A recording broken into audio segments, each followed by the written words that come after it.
It's time for Speaking of Speaking. Quick tips and tools to take you from stage fright to spotlight.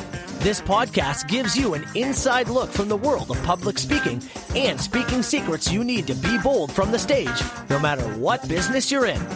The host of Speaking, Carl Richards. Thank you, Matt. And yes, it is another edition of the Speaking of Speaking podcast, where we really endeavor to help you be a better speaker, a better presenter, and ultimately a master in your business at the same time. And if you're doing that and you're listening to, I know we have well over 100 episodes now, hopefully you're becoming a master at speaking as well. And to take a deeper dive into mastery and what that's all about is our guest today, William Buist. William Buist is a speaker, business mentor, and author of Intentional Mastery: Step Beyond Your Expertise and Build Better Business. Now, he enables business owners to become the masters of their markets, operate more effectively, and stand out from all their competitors. After all, isn't that what you want to do, is to be the person that makes you the go-to expert? With a strategic focus on building better businesses every day, his clients are at the heart of their work, making better decisions and empowered to excel. He's also a keen photographer, walker, and skier. William, welcome to the podcast.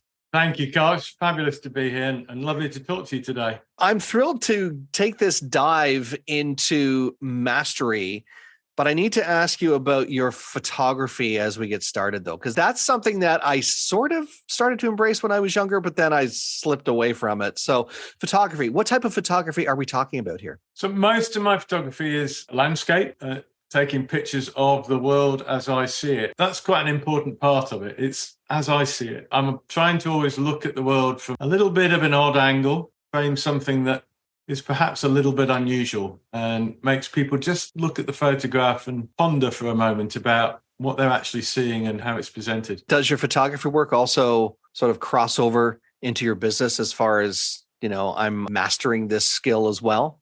Absolutely. And you've hit on something really important. Mastery is not just about the thing that you do in your work. If you're a speaker, standing on a stage as a speaker, you need skills to do that. You need experience to do that. But you also need stories to tell. And those stories come from everything else that we've done in our lives. And so for me, the photography is very much a part of how I work with clients. I work with clients as a business mentor in the same way as I was just describing. I'm trying to look at their business in a slightly different way and to see things that they're not quite seeing and play them back so that they can get a picture of their business. See, all that photography language is all embedded in what I'm talking about. And by seeing that extra elements that I can show to them, they latch onto that and build the better business that they want to build. So it is something that you are applying then into your interests outside of business, but they're obviously really a huge part of what you're helping people with all the time.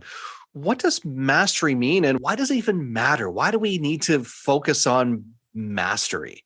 Really good question. And for some people, you don't have to. And let me explain why I say that. I've identified it over the 20 or so years I've been working with business owners, is that there's a journey we go on. We start off in working lives, and in fact in life in general, knowing nothing, but knowing that we want to know something. And that's a stage that I call the explorer. And you're just, it's like when you first pick up a camera for the first time, you don't really know how it works, but you press a button and pictures appear. But you're just trying things out, experimenting. Explorers become novices. So novices have some skill, but they're honing that skill and trying new things and building experience. And with that experience, they become a practitioner. And that's the kind of third stage of this journey, 2 more to come. The practitioners, though, I think there's an awful lot of people who have a great career, do a great job every day.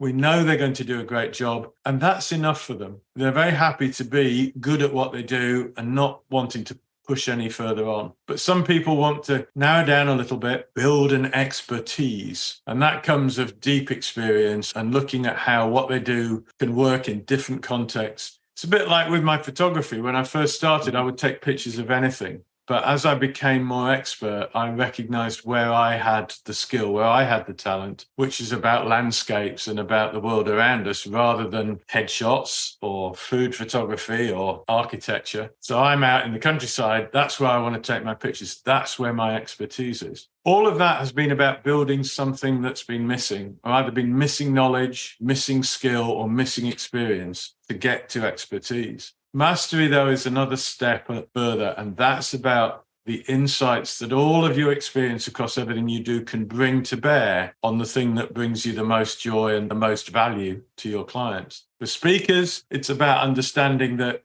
the topic that you are speaking about in every detail. And when you do that, it doesn't matter what question an audience throws at you, you're going to know how to handle it. It doesn't matter if something goes wrong with your slide deck, you're not going to worry about that. It's not going to put you off. You can just keep talking and deliver a great speech without them. The lights go out, well, you'll manage that as well, because you know your topic well enough to be confident and deliver it well. And that's true in any business. The people who do really well know their product, know their service inside out. It's what Mastery is about and why it's important. All right. That's it. That's all there is to it. No, we're going to keep going into the conversation. And thank you, by the way, for reminding me that my biggest pet peeve is, PowerPoint. And when PowerPoint doesn't function or doesn't set up right, that it almost derails a speaker because they haven't figured out that, slides were never designed to be a presentation. They were designed to be a part of or a support to your presentation with graphs and charts and photos and things like that. So thank you for reminding me. That's my biggest pet peeve. But I wanted to ask this question, William, as we start to look at mastery in more detail, is there a certain mystique, or I guess a good way to put it is there any mystery to mastery? Is there any mystery to mastery? I think there's a lot of misunderstanding about, developing expertise. And, I'm often asked, is there a shortcut? Is there a quick way I can do this? Yeah. The reality is, no, there isn't a quick way. There are quicker ways and slower ways. The quicker way is to be intentional. That's why I called the book Intentional Mastery, to really sit down and work out where do you want to be known as the person that does that thing, whatever that is, that has that skill or develops that particular topic. We could all be speakers on marketing by reading a few marketing books and standing on stage and talking about what those marketing books say. That's not going to get you great speaking gigs, is it? It's about developing the narrow niche that you really understand, the thing that you've put time, effort, energy, and insight into to understand in the detail, and to be able to develop it and develop your own ideas and be able also to see it in different contexts, to be able to take your issue, Carl, with some part of your business and relate it to a similar issue that you've seen in some other business that's different, and understand what those differences are and take them into account when offering solutions and ways to move forward. So you can't short circuit it, but what you can do is be intentional about which are the parts of what I know and what I do that I really enjoy and that I know I can give value to clients from really having that depth of understanding, and focusing on building your knowledge of those, and constantly being curious about what else can my life teach me about this area of what I do. So I'm a business mentor. I spend time asking business owners what they're working on and what's going well, what's going badly. One of the skills that I focus on mastering over time is the skill around questioning and how to ask better questions that elicit, deeper understanding because of the thinking they provoke. I wouldn't say I was a master at that yet, but I will be working on that until the day I die, I expect, because that's the nature of it. We don't end this journey. We get better and better and better as time goes by. Quite often in business, certainly in the workplace, but even in business too, I think there's this concept of it doesn't have to be perfect as long as it's good enough. You probably hear that from time to time with clients. So when it comes to intentional mastery, is good enough in your experience? Is good enough, I think, is the kind of mantra that a practitioner, that third stage of what we're talking about, would say. And in that world, good enough is good enough. But Is it good enough to be a master? No, it's not. And I think it's one of the things that differentiates those people who do a great job day in, day out. We go into venues to as speakers, especially, we see the inside of a lot of venues and big halls, and there's AV staff, and there's all those people that are involved in making that venue work as a venue. And most of them are in that good enough is good enough. If the microphones work and the lights work and the audience is hearing what they want, that's great. What a master would do, though, is they would look at things like, where are the speakers in the room? And are there any places in the room where the sound might not be as good or as clear, or the visibility of the stage isn't as good or as clear? And is this a small room in which I can be quite intimate with the audience, or is it a big room in which I need to use, my gestures need to be bigger because they've got to be seen from further away at the back of this large room, and adapting your style in the moment? Somebody who says good enough is good enough wouldn't do that. They would just deliver what they've always delivered. That's a really good analogy. I like how you painted that picture using the platform speaker as that example, because I quite often, well, all the time actually, I will walk the room. I will analyze. Usually I won't do it myself because I will do it as a speaker, but then I'll do it as an audience member. So I will walk the room as an audience member to find out where are the dead spots. And I'll usually put somebody else on the stage and say, just talking to any microphone, doesn't matter which one, just talking to one of them so I can hear where the dead spots are. Because it's not good enough for, there's that term coming out again. For me, it's not good enough for me to stand on stage and say, how does that sound? Because what's the response going to be? That sounds all right. It's good enough. That's the response you're going to get. I need to know in myself, for myself, where are the dead spots, where are their lighting issues, where are the pillars or the posts that people can hide behind. And I like how you also alluded to the fact about the gestures. If it's an intimate setting, I don't need to do these big, grandiose gestures. But if I'm speaking in front of 10,000 people on a massive stage, now it's a different game altogether. So I like how you brought that in, and which leads me to the next thing that I think I want to get into is, what are some of the common strategic mistakes that you see people making, and how should they be fixed? In the book, I talk about 5 key strategies that masterful businesses will have. 4 of them relate to the business. I'll come back to the 5th in a moment. So the 4 in the business, I've signaled them all starting with an S, just because we like models that work like that. So signposting, marketing and communications, if you like. Sales, a business that doesn't have sales isn't going to live for very long. The skills that are in the business, not just the business owners, but across the whole of everything it delivers, and the systems that it has. Those 4 strategic areas of business, you don't get those right, the business is going to struggle. The 5th one, though, I think is the most important, and that's all about self. It's about being healthy, being resilient, mentally resilient, being emotionally aware as an individual, understanding what is going to upset you, what's going to cause you to have an emotional reaction to things, what's going to make you joyful, another emotional reaction, and really understanding those as an individual. Because when you do, and when you master those so that you are in control of the way that you react to situations, it again comes back to, the PowerPoint flips off, and we've all seen it. We've all seen speakers who just get, at that moment, completely flustered. A master speaker would say, oh, that's happened. Okay, let's carry on. Or I've seen that happen many times where, as I said, it can derail a speaker, but then a speaker who is prepared, they've already asked to make sure there's a flip chart on the stage. They're maybe even going between flip chart and PowerPoint, or maybe they're not doing either, but they know that they have access to both if they want to do both. And that, to me, is a great example of, firstly, being prepared, but then also, I think in the world we live in today, just from an audience participation or an audience keeping their attention, it breaks it up. So, if you're turning off the lights or dimming them slightly so your PowerPoint looks better, right? Are you running the risk of people just playing on their phones or nodding off? Or if you're keeping them engaged by also writing things on a flip chart, and again, in a room of 10,000 people, it might not work. But in the right setting, obviously those things work. But also being prepared that if the power goes out, for example, as long as there's a window and people can see you still, you should be able to give your presentation. I've been to a presentation where the fire alarm went off and we all had to leave the auditorium. We're out in the car park and the speaker just got onto a wall at the edge of the car park, got a low wall, about a 3-foot high wall, and carried on. And it was fabulous. It was one of those moments that I'll remember for a long, long time. So that's part of it. And I think that whole self-awareness piece, the people who are really masterful at what they do are also extremely self-aware. They know how their emotions are going to play out. They know what triggers those emotions as well. So they've spent time working on their emotional control.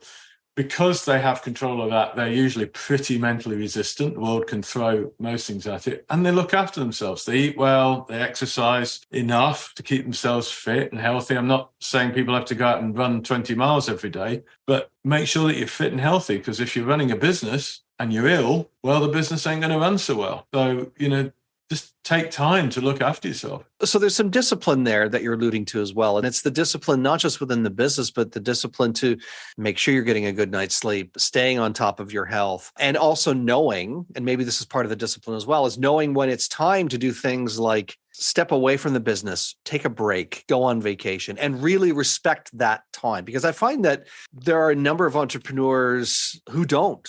I've seen it, and you've probably seen it too. People who will schedule calls, they'll say, oh yeah, 24/7, anytime you need to talk, I can talk to you. You know what? I don't subscribe to that. I used to, when I had a full-time job and a part-time business, I would say things like, sure, we can take a call on a Saturday, because that's when I was working in my business.